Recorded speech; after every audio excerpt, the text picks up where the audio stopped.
adında nə qədər daşınmaz əmlakın olduğunu 2 dəqiqə ərzində necə öyrənə bilər ki? Yəni evdir, torpaqdır, nə bilim obyektdir.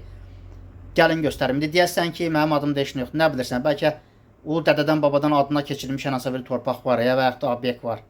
Video axıra kimi bax və sən də öyrən. Videom faydalı olsa bəyənməyi və takip atmağı unutmayın dostlar. Keçək videomuza. Bunun üçün bu gördüyünüz MyGo tətbiqinə daxil oluruq. Əgər kimin yoxdursa, Play Marketdən endirib qeydiyyatdan keçirmək asandır. Yəni burada sima istəyir və yaxud da asan login, asan imza ilə də giriş edə bilərsiniz. Nəysə, buna daxil olduqdan sonra burada belə bir pəncərə açılır. Aşağıda gördüyünüz kimi xidmətlər bölməsi var. Bunun üstünə basırıq.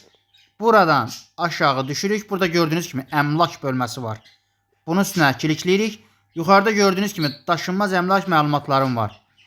Bunun üstünə bu qaydada klikləyirik və burada obyektlərimiz, evimiz, yəni bizim adımızda olan Kupçalı, hər hansısa bir daşınmaz əmlak, torpaq sahəsi, nə binamız varsa binamızı və s.